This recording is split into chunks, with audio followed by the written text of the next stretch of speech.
본 방송에서 제공하는 투자 정보는 투자 판단에 대한 조언입니다. 방송에서 제공하는 주식의 가치, 가격 상승 및 하락에 대해서는 방송사에서 보장하지 않습니다. 실시간 정보 브리핑입니다. 첫 번째 소식입니다. 젠슨왕 CEO는 지난 2일 미국의 경제 전문 매체 CNBC의 인기 프로그램 클로징 벨에 출연해 블랙웰 생산은 계획대로 진행되고 있으며 블랙웰에 대한 수요는 넘친다라고 말했습니다. 이 발언으로 엔비디아는 1.58% 상승했었고요. 현지 시간 3일 뉴욕 증시에서 엔비디아는 전 거래일보다 3.37% 급등한 122.85달러를 기록했습니다. 이로써 시총이 3조 140억 달러로 집계돼 시총 3조 달러를 재돌파했습니다. 두 번째 소식입니다. 오픈 AI는 현지 시간 3일 홈페이지 게시물을 통해 약 66억 달러 규모의 투자금을 유치한 데 이어 40억 달러 규모의 신용대출까지 확보했음을 발표했습니다. 오픈 AI는 이제 100억 달러 이상의 유동성에 접근할 수 있게 됐다며 이를 통해 새로운 이니셔티브에 투자하고 민첩하게 운영할 수 있는 유연성을 갖게 될 것이라고 설명했습니다. 오픈 AI의 기업 가치는 1,570억 달러까지 치솟았습니다. 1년 새 기업 가치가 5배 이상 확대된 오픈 AI 펀딩에는 마이크로소프트와 엔비디아 등이 참여했습니다. 세 번째 소식입니다. 오스턴 골즈비 시카고 연방준비은행 총재가 금리가 향후 1년간 많이 하락해야 한다고 거듭 강조했습니다. 시카고 공영 라디오 방송 인터뷰에서 인플레이션이 하락해 목표치에 가까운 수준까지 왔고 실업률은 상승해 고용시장이 기본적으로 우리가 원하는 수준에 있다며 페드가 앞으로 몇 달 안에 금리를 상당 수준 낮추지 않는 한 현재 좋은 수준에 있는 고용과 인플레이션 상태가 유지되기 어려울 것이라고 본다며 현재 4.2% 수준인 실업률이 추가 상승하는 것을 막고 싶다고 말했습니다. 마지막 소식입니다. 이스라엘과 이란의 전면전 우려로 중동 정세가 요동치면서 국제유가가 4%가량 급등세입니다. 조 바이든 미국 대통령이 이스라엘이 대규모 미사일 공습을 감행한 이란에 석유시설 공격을 포함한 보복 대응을 검토하고 있다고 밝히자 오일 쇼크 공포에 유가가 치솟고 있습니다. 시티그룹에 따르면 이스라엘이 이란의 석유시설을 대규모 공격할 경우 전 세계 원유 시장에서 하루 150만 배럴의 공급이 줄어들 전망입니다.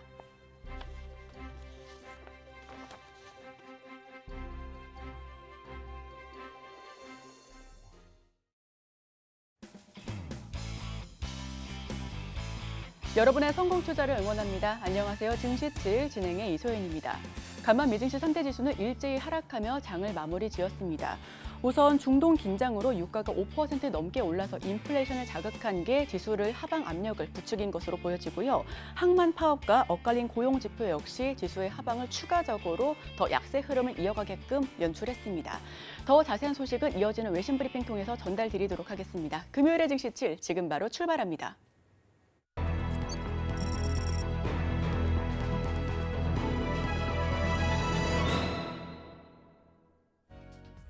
복잡한 외신 이야기 쉽고 간편하게 전해드립니다. 증시7 외신 브리핑 김영민입니다. 간밤 뉴욕 증시 3대 지수는 일제히 하락 마감했습니다. 다우존스 산업평균지수는 0.44% 내린 42,011.59포인트에 나스닥 종합주가지수도 0.037% 내리며 17,918.48포인트에 장을 마감했고요. S&P 500지수도 0.17% 하락하며 5,699.94포인트에 장을 마쳤습니다. 중동 지역의 긴장감 고조와 더불어 파월 의장이 금리 인하를 서두르지 않겠다고 발언한 것 등이 이 주가의 하방 압력을 키웠다는 분석입니다. 한편 미국의 9월 서비스 구매 관리자 지수 PMI가 발표됐습니다. 55.2로 시장 예상치인 55.4를 소폭 하회했는데요. 이는 전월인 8월의 55.7에 비해서도 다소 둔화한 모습입니다. 미국 경기가 확장 국면에 있지만 성장 속도는 그리 빠르지 않다는 신호로 보입니다.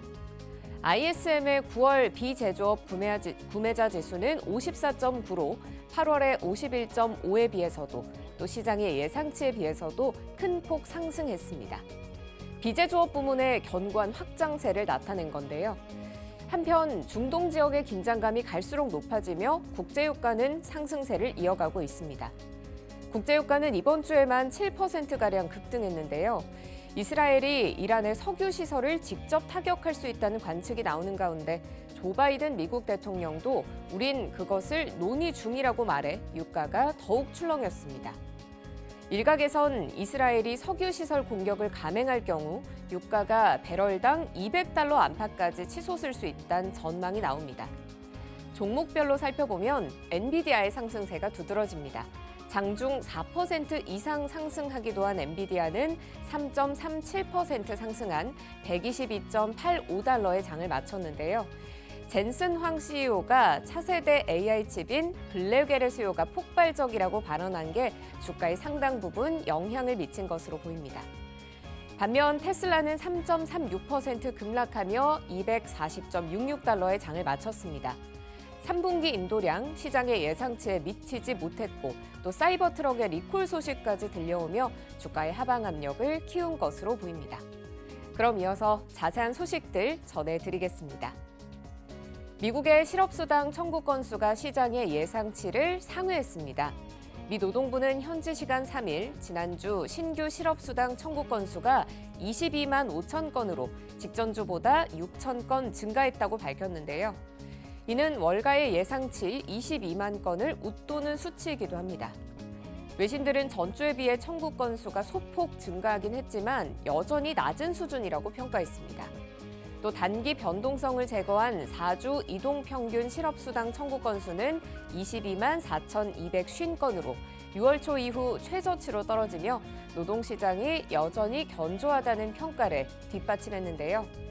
2주 이상 실업수당을 신청한 계속 실업수당 청구 건수는 182만 6천 건으로 전주에 비해 1,000건 줄었습니다. 지난주 신규 실업수당이 이처럼 늘어난 건 최근 미 남동부를 강타한 허리케인 헐린과 또 보잉노조의 대규모 파업 사태 등이 영향을 일부 미쳤을 것으로 추정됩니다. 다음 소식입니다. 테슬라의 3분기 차량 인도량이 발표됐지만 시장의 기대치는 밑돌았습니다. 보고서에 따르면 테슬라는 올해 7월에서 9월 중 차량 46만 2,890대를 인도했다고 밝혔는데요. 전년 동기 대비 6.4% 상승한 수치이자 올 들어 첫 분기 반등입니다. 하지만 시장의 기대치에는 미치지 못한다는 평가가 나옵니다. 이번 인도량은 정보 분석업체 팩트셋이 집계한 전문가 전망치인 46만 3,310대에 미치지 못했고요. 또 로이터 통신이 런던 증권거래소 그룹의 애널리스트들을 상대로 한 설문에서 내놓은 전망치인 46만 9,828대에도 하회하는 수치입니다. 시장은 실망감을 나타냈습니다. 테슬라는 이날 장중 한때 6% 넘게 빠졌다가 전거래일 대비 3.49% 하락한 $249.02의 거래를 마쳤습니다. 한편 시장은 오는 10일에 공개될 로보택시에 관심을 표하고 있습니다. 다음 소식입니다. 역시 테슬라 관련 소식인데요. 테슬라가 전기 픽업 트럭인 사이버 트럭을 리콜합니다. 테슬라가 미 도로교통안전국에 제출한 보고서에 따르면 이 사이버 트럭의 후방 카메라가 정상적으로 작동하지 않는 문제가 확인됐는데요. 후진 기어를 넣었을 때 2초 내에 후방 카메라 이미지가 표시되지 않고 길게는 6에서 8초가량 화면에 아무것도 나타나지 않는 문제가 발생한 겁니다. 리콜 대상이 된 사이버 트럭은 2만 7천 대 이상으로 미국 내 사이버 트럭 거의 전부에 해당하는 수준입니다. 테슬라는 이런 현상이 부팅 명령을 받기 전 셧다운 절차를 마치지 못했을 때 발생할 수 있다면서도 이 소프트웨어 업데이트를 통해 이를 해결할 수 있다고 설명했습니다. 한편 테슬라는 지난 6월에도 사이버 트럭의 앞유리창 와이퍼와 짐칸 트림 부분의 결함을 이유로 이 사이버 트럭 2만 2천여 대를 대상으로 리콜을 실시한 바 있습니다. 다음 소식입니다. 테슬라의 3분기 인도량은 시장 예상치를 하회했지만 반면 중국 전기차는 사상 최고 수준의 분기 판매량을 기록했습니다. 중국 최대 전기차 업체 비아디가 지난 3분기 모두 113만 4,892대의 판매량을 기록한 건데요. 이는 전년 대비 37.3%, 전분기 대비 15% 급증한 수치입니다. 비아디의 분기별 차량 판매량이 100만 대를 돌파한 건 이번이 처음입니다. 9월 한 달로만 봐도 한 달간 신차 판매 대수는 전년 같은 달에 비해 46% 늘어난 41만 9,426대를 기록했습니다. 야후파이낸스는 비아디가 전기차 산업에 새로운 이정표를 세웠다고도 평가했습니다. 이어 샤오펑도 8월보다 52.1%, 지난해 같은 기간보다 39.5% 늘어난 21,352대를 판매하며 사상 최고치를 기록했고요. 지커는 전월 대비 18.4%, 전년 대비 77% 증가한 21,333대의 차량을 인도했습니다. 린모터는 전월보다 11.4%, 전년 동기보다 무려 113.7% 급증한 33,767대의 판매량을 기록했습니다. 다음 소식입니다. 오픈AI의 자금 조달이 마무리됐습니다. 오픈AI는 현지 시간 2일 1,570억 달러의 기업 가치로 총 66억 달러의 신규 자금을 조달했다고 밝혔는데요. 이번 자금 조달을 성공적으로 마무리하면서 오픈AI의 기업 가치는 큰 폭으로 뛰어올랐습니다. 지난해 290억 달러였던 기업 가치가 올해 초에는 800억 달러로 불어났고 이후 채 1년도 되지 않아 그 2배 가까이로 가치가 뛴 겁니다. 2년도 되지 않아 기업 가치는 5배 넘게 높아졌습니다. 오픈AI는 이번 펀딩에 참여한 투자자를 언급하진 않았지만 CNBC에 따르면 스라이브 캐피털이 이번 펀딩을 주도했고 마이크로소프트와 엔비디아, 소프트뱅크 등이 참여했습니다. 오픈AI는 새로운 자금으로 첨단 AI 연구 분야의 리더십을 2배로 강화하고 또 컴퓨팅 용량을 늘리며 사람들이 어려운 문제를 해결하는 데 도움이 되는 도구를 계속 개발할 수 있을 것이라고 밝혔습니다. 다음 소식입니다. 엔비디아의 젠슨 황 CEO가 신제품인 블랙웰 칩에 대한 수요에 자신감을 드러냈습니다. 그는 CNBC 방송에 출연해 블랙웰을 완전히 생산 중이며 계획대로 진행되고 있다고 밝혔는데요. 그러면서 블랙웰에 대한 수요는 엄청나다고 말했습니다. 모두가 최대한을 원하며 가장 먼저 받고 싶어 한다고도 덧붙였는데요. 엔비디아 주가는 이날 정규장에서 1.58% 오른 118.85달러로 거래를 마쳤고 그의 발언에 힘입어 시간 외 거래에서 1.5%가량 추가 상승했습니다. 칩 하나당 3만에서 4만 달러의 가격이 예상되는 블랙웰은 오픈AI, 마이크로소프트, 메타 등 AI 데이터 센터를 구축하려는 빅테크들이 주요 고객입니다.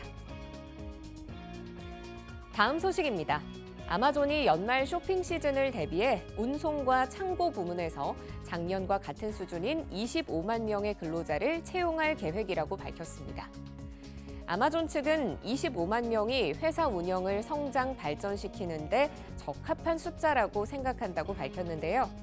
아마존의 이번 채용 계획은 작년과 비슷한 수준이지만 10만 명을 고용할 계획인 경쟁사 타겟은 앞지르는 수치입니다. 한편 연말 시즌 온라인 쇼핑 이용객은 작년보다 4.9% 증가한 2,408억 달러를 지출할 것으로 예상됩니다. 다음 소식입니다. 이시바 시게루 일본 총리가 기준금리 추가 인상에 대해 부정적인 견해를 밝혔습니다. 앞서 이시바 총리는 지난 2일 우에다 카즈오 일본은행 총재와 처음 회담한 후 기자들과 만나 개인적으로는 현재 추가 금리 인상을 하는 환경에 있다고는 생각하지 않는다고 말했습니다. 그간 이시바 총리는 일본은행의 금리 인상을 지지한다는 의견을 피력해온 만큼 시장은 엔화 강세가 이어질 것으로 내다봤는데요. 하지만 취임 이후 그가 비둘기파적 발언을 내놓으며 시장은 출렁였습니다. 주가는 오르고 엔화는 내렸죠. 일본 증시 대표 주가 지수인 니케이 지수는 전장 대비 1.97% 상승한 38,552.06의 거래를 마쳤고요. 어제 하루 도쿄 외환시장에서 달러 대비 엔화 가치는 하루 새 2.5엔가량 하락하면서 달러당 146엔대에서 움직였습니다. 마지막 소식입니다. 세계 최대의 완성차 회사인 일본 도요타 자동차가 애초 2025년 시작하려고 했던 미국 내 전기차 생산을 내후년으로 연기하기로 했습니다. 도요타는 앞서 지난 2023년, 오는 2025년부터 켄터키주 공장에서 미국 내 첫 EV 모델로 3열 좌석의 SUV 차량을 생산할 계획이라고 밝힌 바 있는데요. 도요타 측은 차량의 품질을 높이기 위해 설계를 변경하고 생산 연기를 결정하게 됐으며 생산 시기는 추후 검토를 통해 결정한다고 밝혔습니다. 또 북미 현지에서 생산하기로 했던 차종의 일부는 일본에서 생산해 수출하기로 결정했습니다. 니혼게이자이 신문은 도요타가 전기차 수요 둔화 추세에 맞춰 전 세계적으로 생산 규모를 줄이며 북미 생산 계획도 조정하게 됐다고 분석했습니다. 오늘 준비한 소식은 여기까지입니다. 이어서 국내 소식과 더불어 오늘의 일면에서 전문가들의 수혜주까지 만나보시길 바랍니다.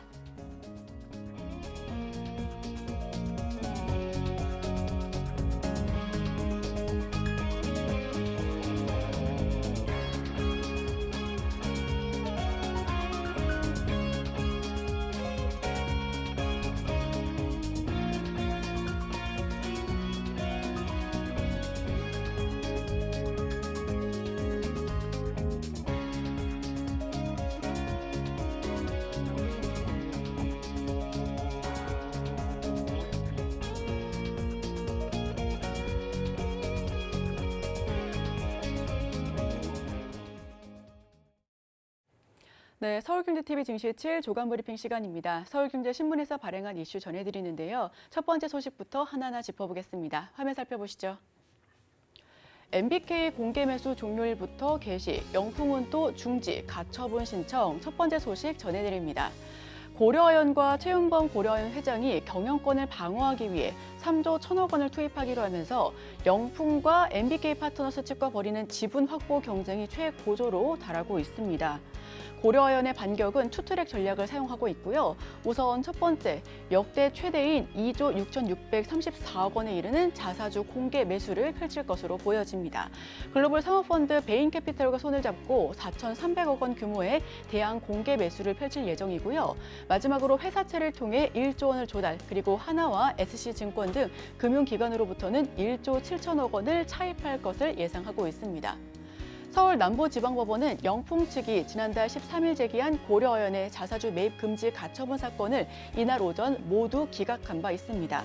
고려아연 측은 이번 자사주 매입은 법과 정부에서 인정한 적대적 인수 합병에 대한 경영권 방어 수단이라며 자사주 매입과 전량 소각은 전체 주주에게도 이익이 되는 방안이다라고 설명하고 있습니다. 영풍과 MBK 파트너스 측은 최 회장의 반격에 반발하고 있습니다. MBK 측은 고려아연이 자사주를 시세보다 비싼 주당 83만 원에 매입하겠다라고 발표한 건 자사의 공개 매수를 방해할 목적이 다분하다며 시세 조정 행위에 해당할 수 있다라고 재차 경고한 바 있는데요. IB 업계에 따르면 고려아연의 자사주 매입 발표가 시장에 먹히면서 MBK 측 공개 매수의 성공 가능성이 낮아진 셈입니다. 다만 영풍과 MBK의 추가 대응이 나오는 만큼 향후 예측이 어려울 것으로 보여지고요. 우선 최 회장 3조 원 넘게 들여서 자사주 공개 매수를 시작합니다. 법원은 매입 금지 가처분 신청을 기각한 바 있는데요. 최윤호 회장 측은 적대적 M&A 방어에 대한 수단이다라고 적법하다라고 설명하고 있습니다. 다만 영풍과 MBK 측은 시세 조정이다라고 반발하고 있습니다. 다음 소식입니다. 유가 한때 5% 상승, 윤 대통령 필요시 지체 없이 조치할 것. 이란과 이스라엘 간 군사 충돌이 전면전으로 번질 수 있다는 공포감에 국제유가가 장중 한때 5% 이상 급등하고 있습니다. 한국과 일본 등 아시아 주요 증시가 하락하는 불안한 모습을 보여주고도 있고요.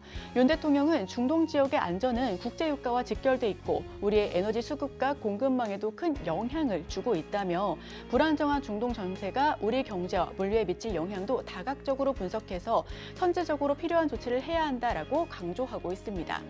이란과 이스라엘 간 군사적 충돌로 국제유가는 장중에 5% 넘게 폭등했습니다. 간밤에 오늘만 하더라도 3%, 4% 넘는 상승 흐름을 보여줬는데요. 현지 시간 1일 WTI는 전 거래일보다 2.44% 급등한 배럴당 69.83달러에 마감했습니다. 오늘은 73달러를 넘어섰고요. 글로벌 벤치마크인 브렌트 역시 2.59% 뛴 배럴당 73달러에 마감을 지었습니다. 이란과 이스라엘을 직접 타격하면서 전면전으로 확전될 수 있다는 공포심이 유가를 끌어올렸다라고 전문가들은 평가하고 있습니다. 긴급 경제 안보 회의를 열 예정이고요. 원달러 환율 11원 이상 급등했습니다. 코스피는 1%, 니케이는 2%대 하락한 바 있는데 정부는 모든 가능성을 고려해 적극적으로 대응하겠다라고 설명하고 있습니다. 다음 소식입니다. 세계 무기시장 재편, 프랑스의 수출 2위 자리 내준다. 러시아가 2022년 우크라이나를 침략한 뒤 세계 무기 시장에서 입지가 크게 위축된 것으로 나타나고 있습니다.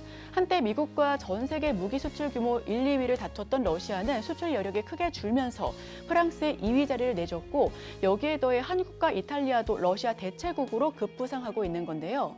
이는 2022년 2월 우크라이나 전쟁 영향으로 우크라이나 전쟁 전인 2014년, 2018년 러시아의 무기 수출량은 전체 규모에서 22%나 차지하고 있었습니다. 2019년에서 2023년에는 11%로 무려 11%포인트나 급감했는데 이는 냉전 시대 직후 소련 붕괴를 겪은 1994년에서 1998년 수준에 달하고 있습니다. 니케이에 따르면 동남아 국가연합 즉 아세안에서 한국산 무기에 대한 관심이 높아지고 있다며 이 중 베트남이 차세대 무기 수입국으로 한국을 주목하고 있다라고도 조명하고 있는데요. 이에 한국은 처음으로 무기 수출국 톱 10에 들었습니다.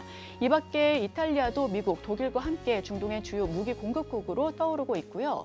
우크라 전쟁으로 수출 여력이 많이 줄어들었습니다. 한국과 계속해서 이탈리아 등 대체 공급국으로 부상하고 있기 때문에 이 부분도 함께 지켜보시면 좋을 것 같습니다. 다음 소식입니다. 인플레 전쟁 마침표 10월 금리 인하 탄력받는다. 소비자 물가 상승률이 1%대로 하락하면서 인플레이션과의 전쟁이 마무리 국면에 진입했다라는 분석이 나오고 있습니다. 물가만 보면 이달 금융통화위원회에서 기준금리를 낮춰도 전혀 이상하지 않다라는 평가인데요. 시장에서는 미국 등 주요국의 통화정책 피벗에 발맞춰서 한은도 금리 인하에 나설 가능성이 클 것이다라는 기대감이 높아지고 있습니다. 지난달 소비자 물가 상승률은 한은의 이 같은 물가 경로에 부합하는 수치로 물가 안정이라는 최우선 목표 관리에 성공했다라는 긍정적인 평가 역시도 나오고 있고요.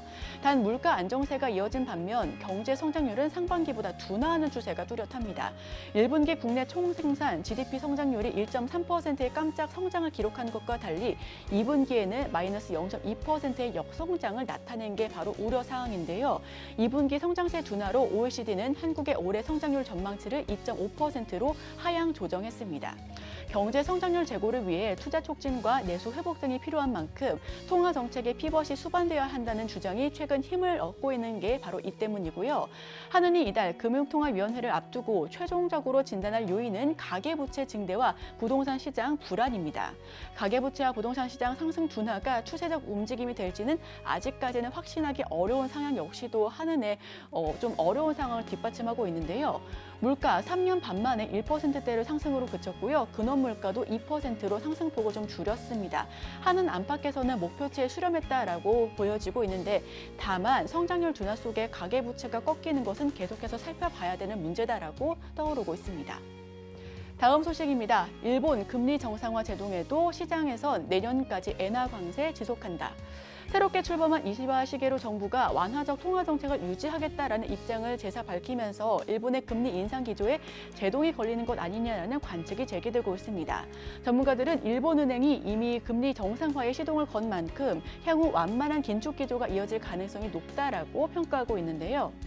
시장에서도 엔화 강세 전망을 반영한 엔캐리 트레이드 청산이 빠르게 진행되고 있는 것으로 나타났습니다.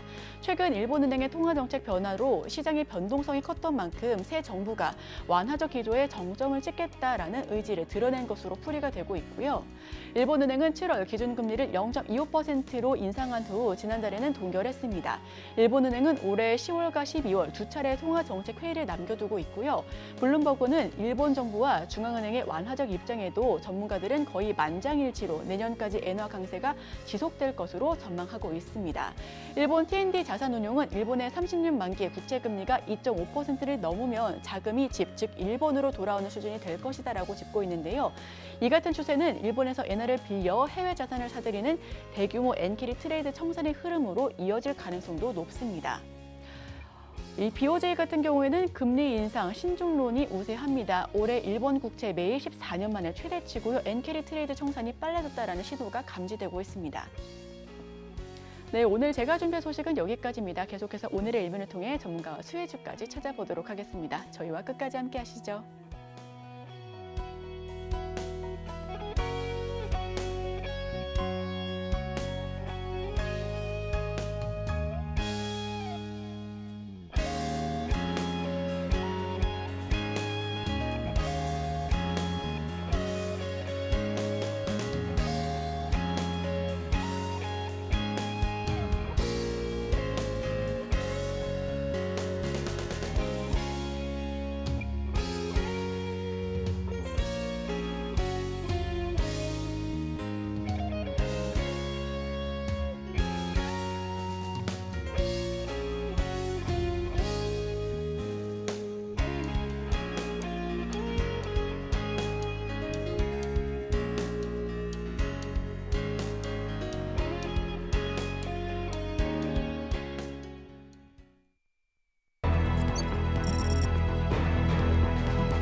네, 오늘의 일면 헤드라인입니다. 하반기 방산주 전략 함께 하실 분 루크투자연구소 임순재 대표 모셔봅니다. 어서 오세요. 네, 안녕하십니까.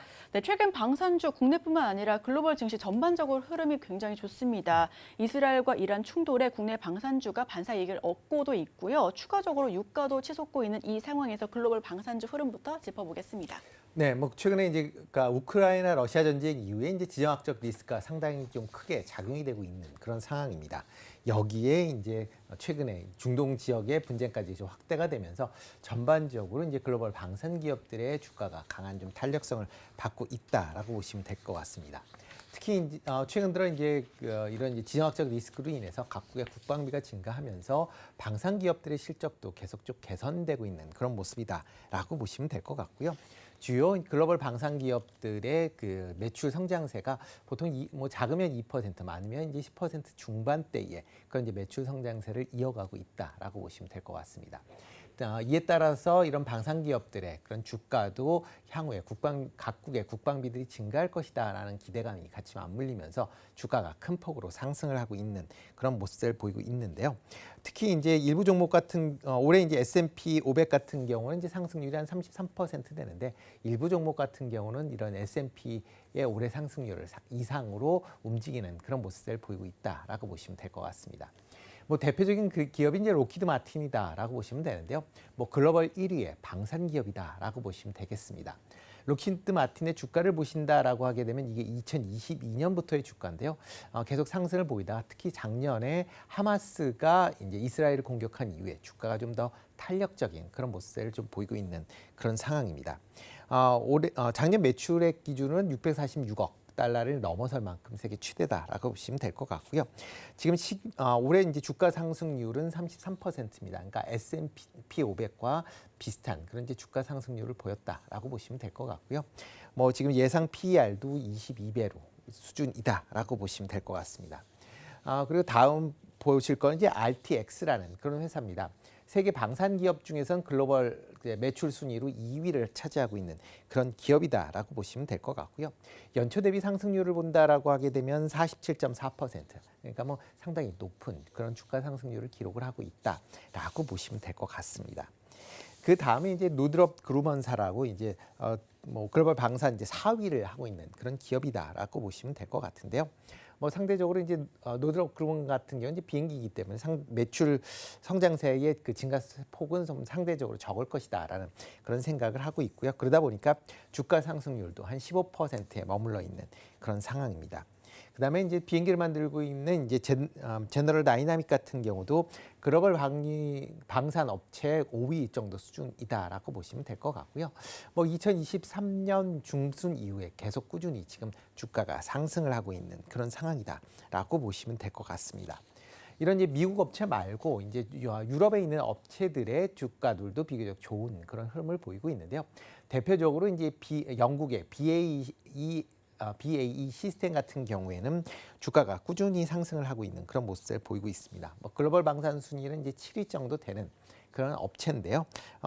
연초 대비 상승률 한 17% 이제 정도 보이는데 지난 그 우크라이나 전쟁 개시 이후에 주가는 꾸준히 우상향하는 그런 모습을 보이고 있다라고 보시면 될 것 같고요.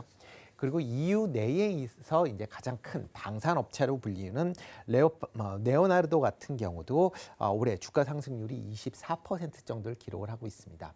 뭐 올해 여름 이후서부터는 주가가 약간 횡보를 보이고 있지만 그래도 꾸준한 우상향을 하는 그런 모습을 보이고 있다라고 보시면 될 것 같습니다.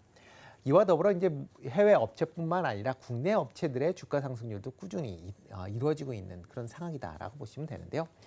국내 주요 방산 업체 52주 이제 수익률을 본다라고 하게 되면 뭐 하나 에어로스페이스나 LIG 넥스원 같은 경우는 뭐 186%, 150% 가까운 그런 상승률을 보였습니다. 이외에 현대 로템, 그다음에 하나 시스템 같은 경우도 상당히 높은 그런 이제 수익률을 기록을 했다라고 보시면 될 것 같고요. 한국항공우주 같은 경우는 비행기이기 때문에 상대적으로 이제 매출 성장세가 빠르게 나타나긴 좀 어렵기 때문에 상대적으로 주가 수익률은 조금 떨어지는 측면이 있다라고 보시면 될 것 같습니다. 네, 글로벌 방산 기업과 국내 방산 기업은 전쟁과 이에 따른 방위비 증가로 올해 흐름이 굉장히 좋았습니다. 자, 여기서 방산주의 가장 큰 이슈가 아무래도 중동 전쟁이 아닐까 싶은데 근데 이게 갑작스러운 게 아닙니다. 저희도 북한이 대륙간 탄도미사일을 쐈다고 해서 이제는 방산주가 오르지 네. 않은 것처럼 너무 장기간으로 이어지고 있기 때문에 이게 이렇게까지 오를까 했는데 많이 오르고 있잖아요. 네. 이 긴 흐름을 어떻게 지켜봐야 될까요? 그렇죠. 뭐 중동 같은 경우도 뭐 우리나라 비슷하게 뭐 이스라엘하고 뭐 주변 국가들의 분쟁이 뭐 하루 이틀 있는 건 아니고 계속 있었던 상황들이기 때문에 투자자들의 많은 이제 관심이 이제 좀 줄어들었다라고 보시면 될 것 같은데요. 특히 이제 중동 내에 이제 반목과 그다음에 평화가 계속 지금 뭐 왔다 갔다 하는 그런 상황이다라고 보시면 될 것 같습니다. 뭐 하마스가 그 작년 10월 달에 이제 이스라엘을 공격했었던 가장 큰 이유는 중동 지역 내에 이제 상당히 평화 무드가 상당히 조성이 됐다라는 겁니다. 특히 사우디와 이스라엘이 국교 정상화에 대한 그런 얘기가 계속 논의가 되면서 하마스, 그러니까 팔레스타인 쪽에서 이제 향후에 입지가 이제 줄어들 것을 우려해서 공격을 했다라는 게 이제 정설이다라고 보시면 될 것 같고요. 그렇기 때문에 그 이후에 이제 뭐 이스라엘이 공격을 받고 그다음에 이스라엘 내부적인 또 이슈도 있습니다. 특히 네타냐후 총리가 지금 상황에서 만약 전쟁이 없다라고 하게 되면 법정에 서야 되는 그런 상황입니다. 그러니까 본인의 정치적인 입지를 위해서라도 지금 전쟁이 계속 이어져야 되는 그런 상황이고요. 그러다 보면 전쟁이 단순하게 팔레스타인뿐만 아니라 주변 국가로 확대가 되어야 이런 이스라엘 내 전시 내각이 좀 더 이어질 가능성은 있다라고 생각이 되고 있습니다. 그런 와중에 만약 전쟁을 이긴다 그러면 국민적 지지도가 상승이 되면서 네타냐후 총리의 정치적인 위상이 높아지면서 법적인 그런 이제 문제도 해소될 수 있다라는 그런 이제 생각에서 지금 계속 이스라엘이 중동 내에 전쟁 지역을 확대하고 있고 특히 이란을 적극적으로 전쟁에 개입시키고 있는 그런 상황이다라고 보시면 될 것 같고요. 뭐 이런 상황이 있다라고는 하지만 일단 중동 지역 내가 이슈가 된다라고 하긴 하지만 국내는 상대적으로 좀 영향을 좀 덜 미친다라고 보시는 게 좀 맞지 않을까 싶습니다. 아직까지는 중동 지역의 분쟁이 이스라엘과 이스라엘 주변 지역, 뭐 대표적으로 뭐 레바논까지 지금 확대가 되고 있는 그런 상황이고, 뭐 이란 같은 경우도 참전은 하고는 있지만 상당히 소극적으로 지금 진행을 하고 있다라고 보시면 될 것 같습니다. 뭐 이란 같은 경우도 국내외 여러 가지 이제 이슈가 있기 때문에 이 이스라엘과의 적극적인 그런 이제 개입보다는 상대적으로 이제 구두 개입이 좀 많은 그런 상황이고요. 가끔 어떻게 이제 상황이 좀 악화됐을 때 이제 뭐 드론이나 그다음에 미사일을 공격은 하고 있지만 이번에 이제 미사일 공격한 이후에도 이란 외교부의 발언을 보면 지금 이스라엘이 재반격을 하지 않으면 추가적으로 공격을 하지 않을 것이다라고 이제 이미 천명을 한 상황입니다. 그만큼 상당히 소극적인 그런 모습이기 때문에 상당히 좀 제한적이다라는 생각을 하고 있는데요.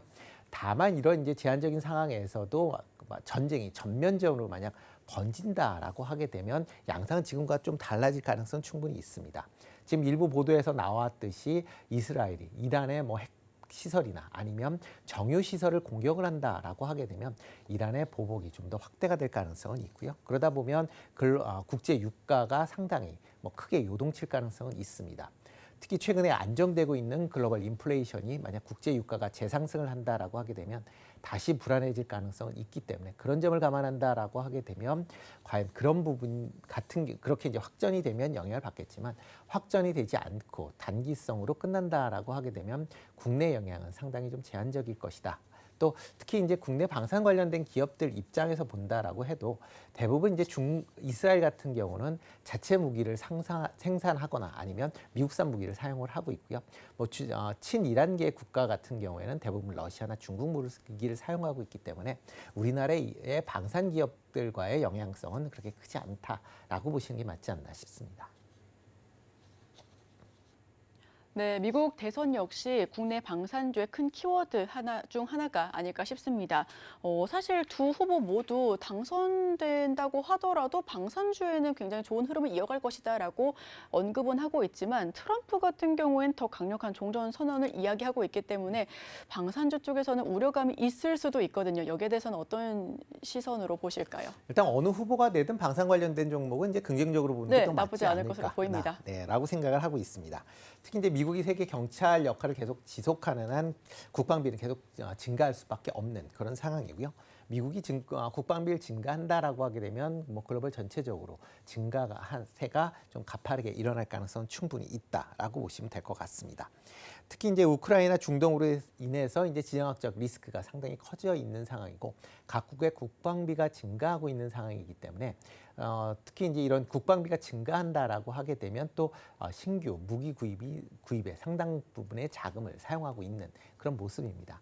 대표적으로 이제 EU 같은 경우 최근 5년 동안에 국방비 증가한 부분 중에서 30%가 뭐 지금 신규 무기를 구입하는 데 사용을 했습니다. 그만큼 국방비 증가에 따라서 이런 방산업체들의 그런 이제 실적은 개선될 수 있다라고 생각이 되고 있고요.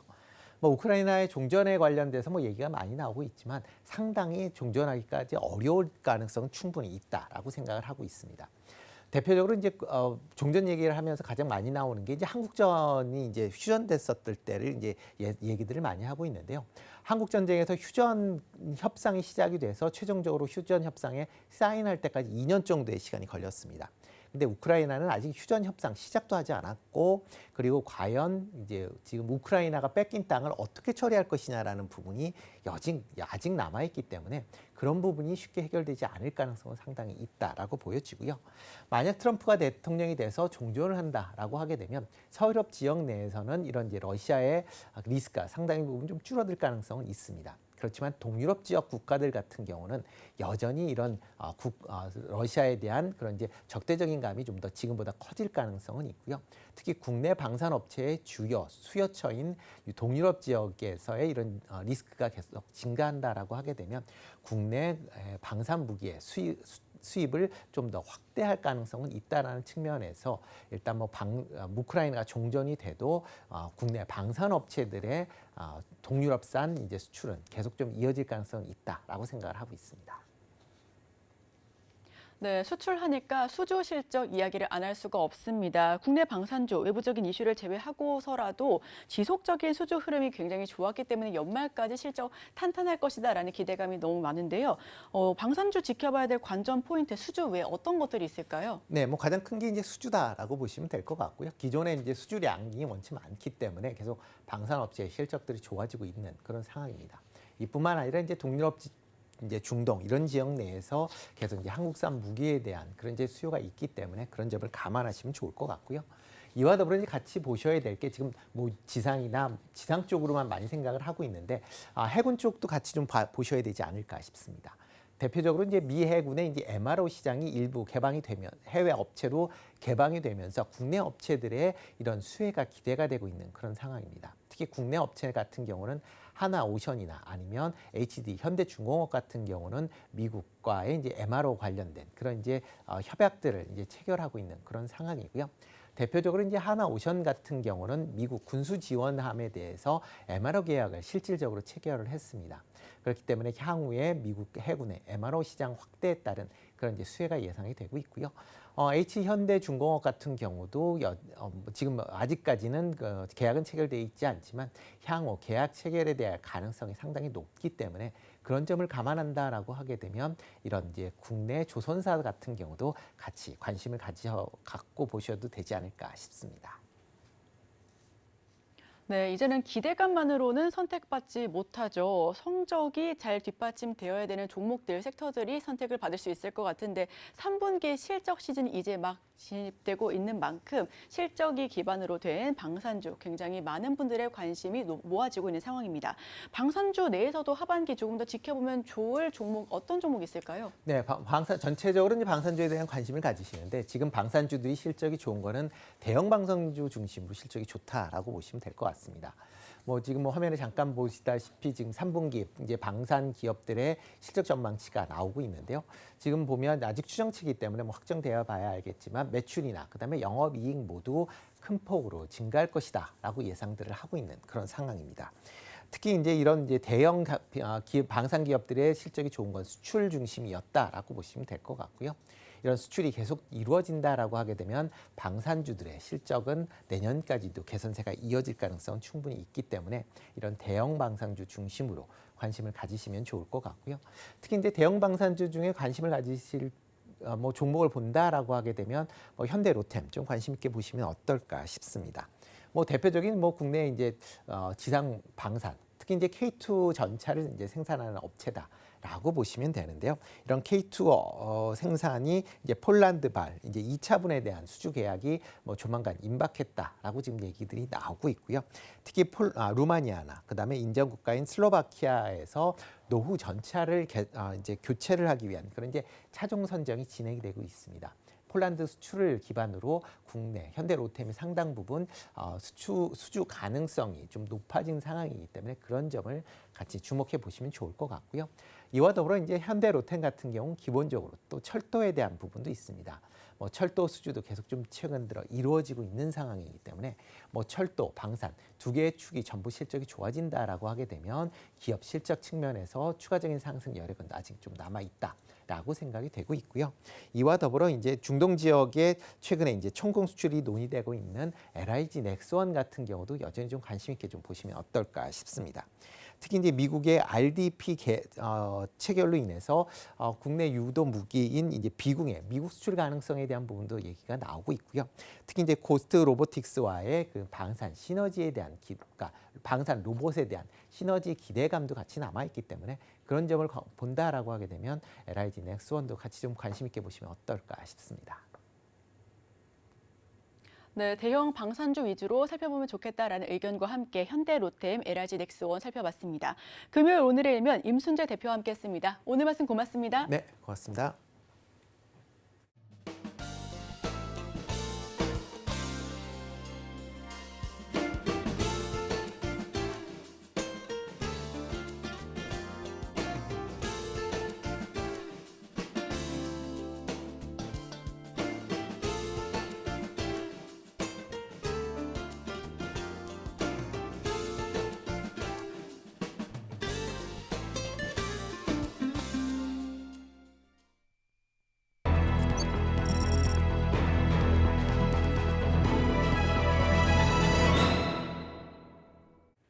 네, 투자하실 때 참고하시면 좋을 리포트 만나보겠습니다. 화면을 통해서 살펴보시죠.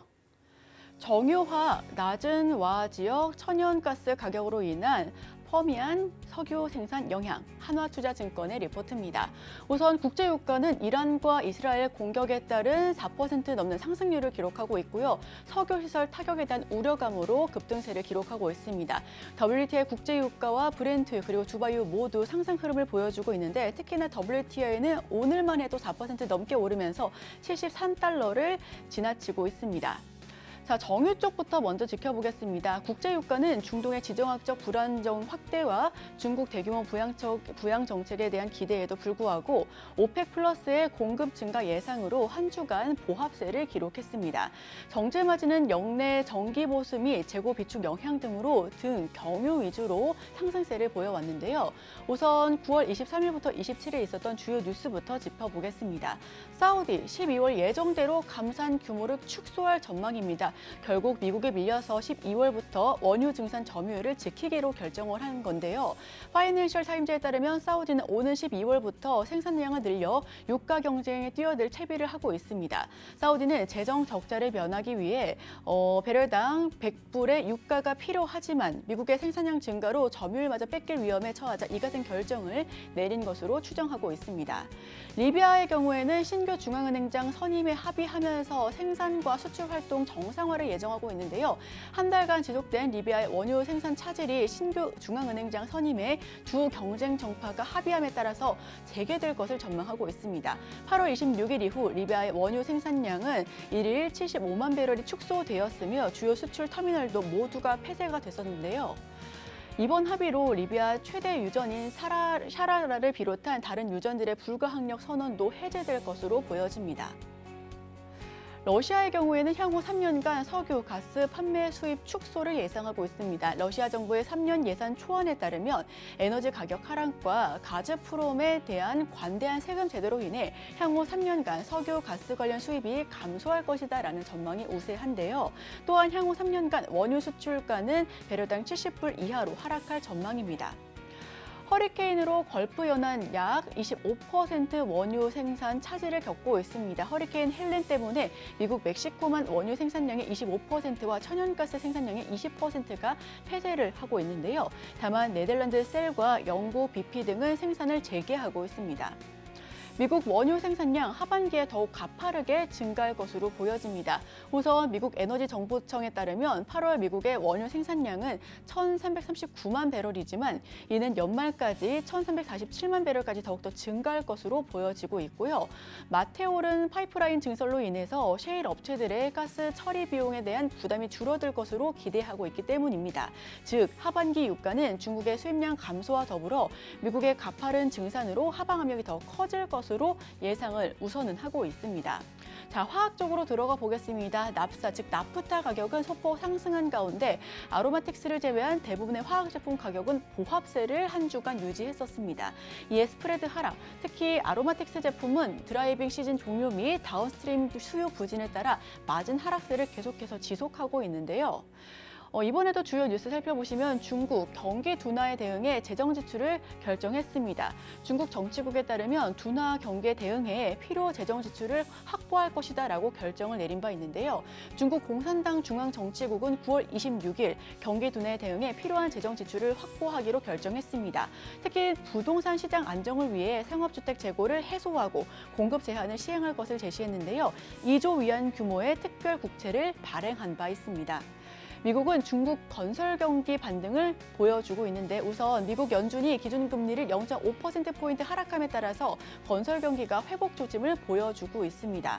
HD현대건설기계와 HD현대인프라코어는 하반기 북미 유통망을 확대해 나갈 계획인데요.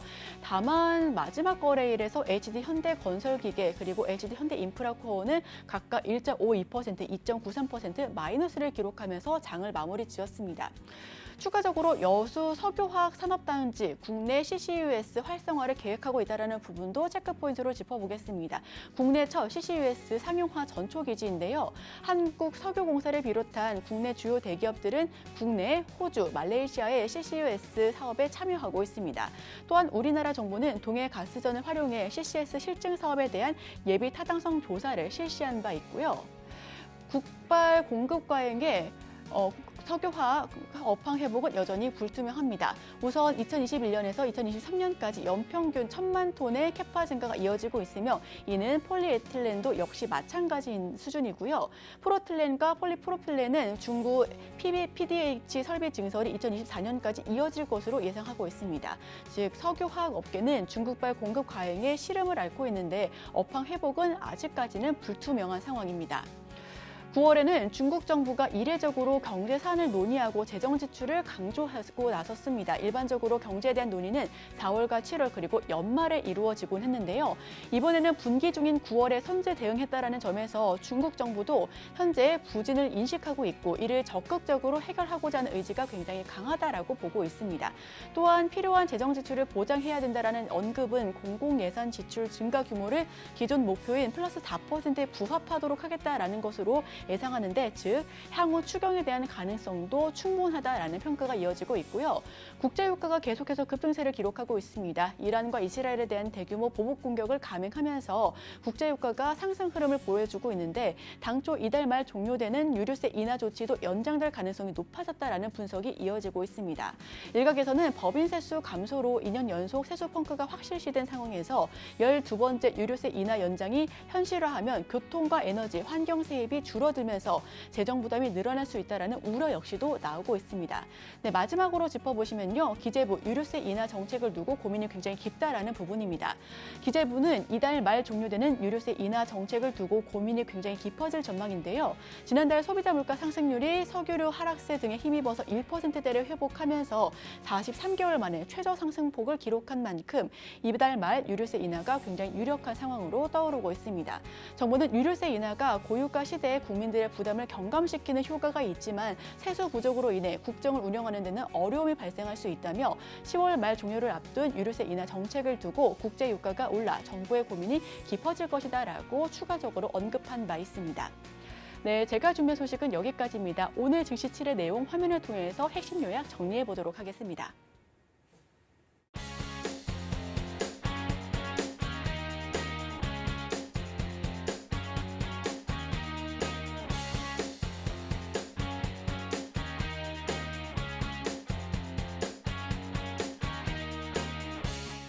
네, 오늘 저희가 준비한 소식은 여기까지입니다. 계속해서 증시8 서울경제TV 개장방송 이어지니까요. 더 다양한 인사이트 가져가시길 바랍니다.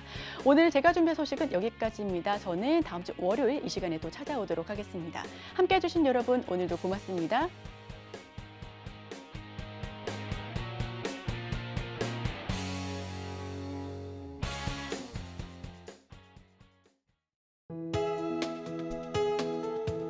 본 방송에서 제공하는 투자 정보는 투자 판단에 대한 조언입니다. 방송에서 제공하는 주식의 가치, 가격 상승 및 하락에 대해서는 방송사에서 보장하지 않습니다.